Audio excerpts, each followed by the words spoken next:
Hey, what's up with y'all today? You know what I'm saying? Back with another one, back with another banger, back with another hit, back with another hit maker, you know what I'm saying? You know how we do it over here on the channel, baby. You know what I'm saying? Woody woo.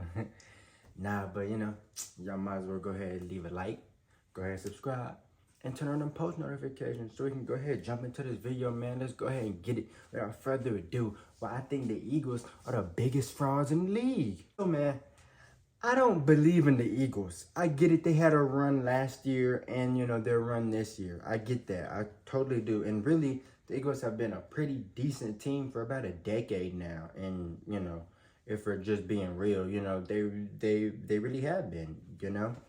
But I think they're the biggest frauds when it comes to being a contender. They're a good team. Don't get it twisted. They're definitely a good team. But they were 10-1 this year, which is like great. It's amazing, but weren't in the NFC Championship. They didn't make it even past the wild card round. You know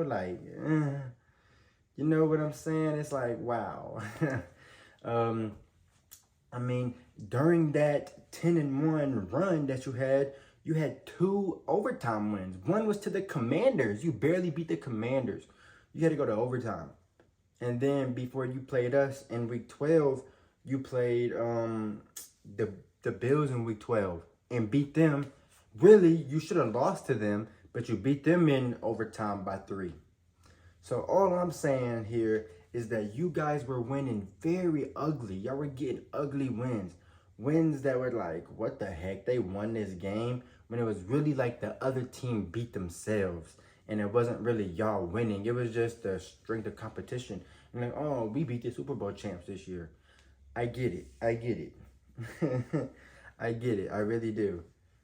But, it's like, so, you know what I'm saying? You lost to us, the team right before the Super Bowl. You know what I'm saying? The team that lost in the Super Bowl. You know what I'm saying? You got thrashed by us and only won 1 game after us. So think about that. Y'all went 10-1, then played the 49ers, got your spirit broke. 10-2, which is like, okay, that's pretty good. But then you only won 1 game throughout the last few. I mean, think about that. Out of the last 7 games, y'all won 1. Y'all won 1 out of the last 7. That is ridiculous. That's something that the Panthers should be saying. That's something that, what's another bottom feeder? I don't know. Off the top of my head. That's the one the Commanders should be saying. You know what I'm saying? The Patriots, they should be saying that they lost those type of games, not y'all. I don't really get that. But, yeah, man, that's why I think that they are, pretenders, They're not, who people think that they are. They have 2 great guys on their offense, and then everybody else is good. I'm saying it right now. They got 2 number 1s out there where Devontae Smith and A.J. Brown are both number 1s. They can both play your X and they can both play your Z in that offense. You know what I'm saying? Really on any offense. You really want them as that number 1 guy, though, on most other offenses. If I'm being real. Either one of them. You know what I'm saying? And that's really what makes that offense hum. If we're being real. A.J. Brown was having one of the best years a receiver could have at the beginning of the year, where he was on like a 6-week or 7-week, however, 5-week span of 125 plus yards. Not just 100, 125 plus. You know what I'm saying? I remember that. I was taking his overs. You know what I'm saying? I remember that. And it was taking that for you guys to win games. You know what I'm saying? And he's not having some miraculous record-breaking, killing the NFL season, then you guys can't win, which is ridiculous because you had one of the best run games in the league with your quarterback being able to run and a pretty good running back in Swift and a backup in Gainwell, So it's like, I don't know what the disconnect here is. I mean, the team is great. You guys really... After y'all lost to us, I didn't really see too many people on you guys' schedule that you should have lost to. I mean, I don't know. I don't know, man. Arizona? Top 5 pick in this year's draft? Beyond me, man. Beyond me. I think it's time that we start talking about number one back there. Now, I love Hurts because of what he did at Bama, even though I hate Bama. The stuff that he did at Bama and then the way that Bama did him. So I was always pulling for him, whenever he became a Sooner. And then whenever the Eagles drafted him, I was saying, good for him. He's backing up your boy Carson Wentz. You know what I'm saying? And he's going to be able to learn. And then he took the keys from Carson wearing number 2. You know what I'm saying? Looking great. And he changed to number 1 because he was the starter. And he was flourishing. You know what I'm saying? And great for him. But I really, really, really do feel like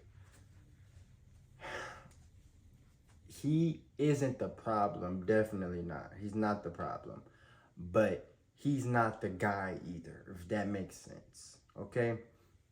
Now, he can be your franchise quarterback. That's fine. It's just, if that is going to be the case, then you're going to need some better old play calling for him. He doesn't need to be the Peyton Manning of an offense to where the coach says something and he says, nah, I like this. No. Listen to the coach, my boy. Because, if we're being real, I'm just being real here, Jalen Hurts is who everyone wanted and still wants Brock Purdy to be. Think about it. He has the tight end. He has the 2 receivers. He has the running backs. At least Purdy is getting it done. You know what I'm saying? I mean, he was a possession short of holding up the Lombardi trophy.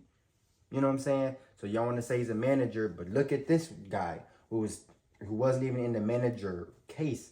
To me, he is a game manager. Every quarterback is a game manager, first of all. You know what I'm saying? But Hurts in particular isn't, I wouldn't say he's a game manager or a game, I wouldn't just label him game manager. I wouldn't just label him game changer either.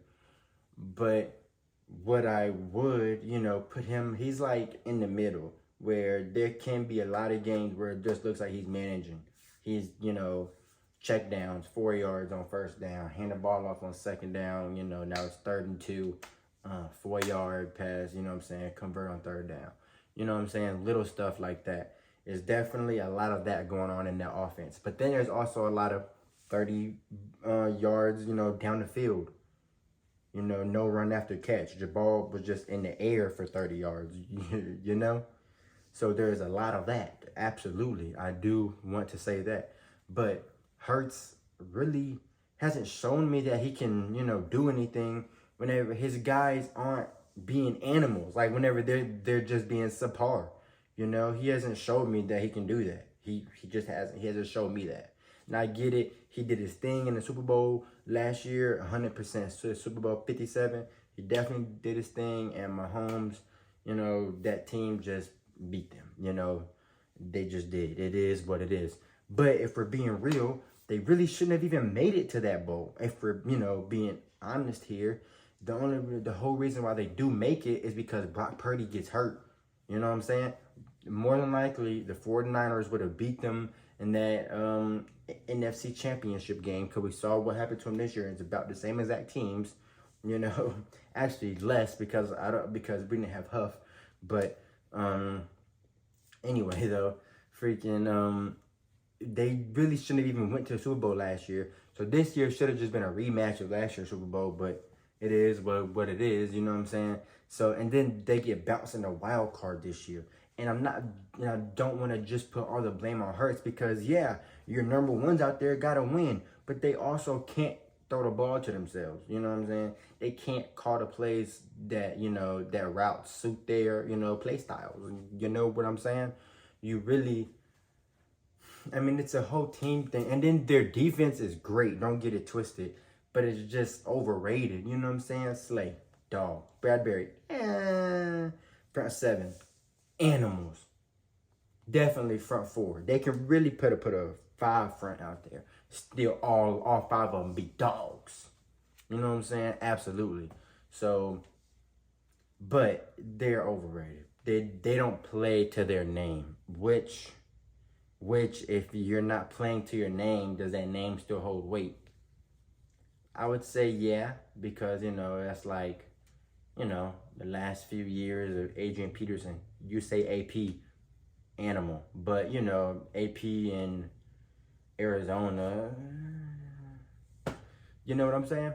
So, and I kind of feel like that's what, I don't want to say that, but that's kind of what their defense is playing like, AP in Arizona. No offense, AP, I love you, man.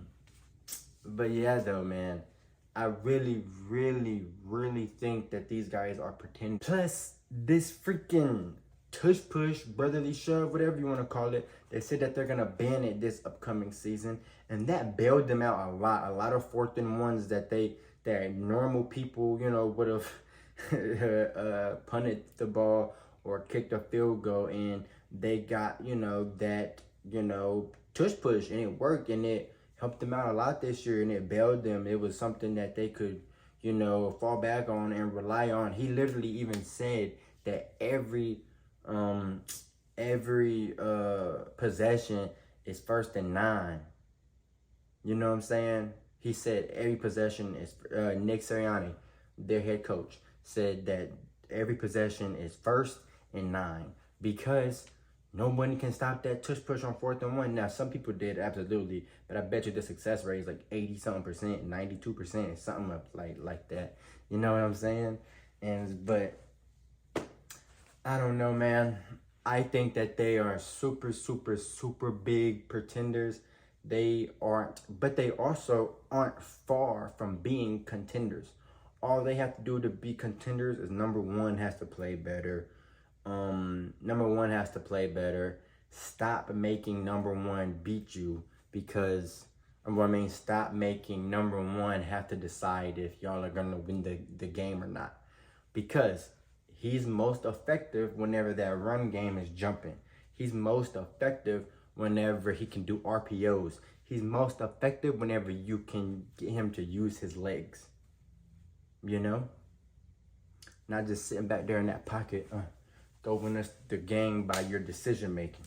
No. Get him out, some play action rollout, even some bootlegs, maybe even some naked bootlegs, you know what I'm saying? Stuff like that. Get creative and you get him moving and you get him going. And that's where Hurts can play Jalen Hurts style ball. Just, I don't know.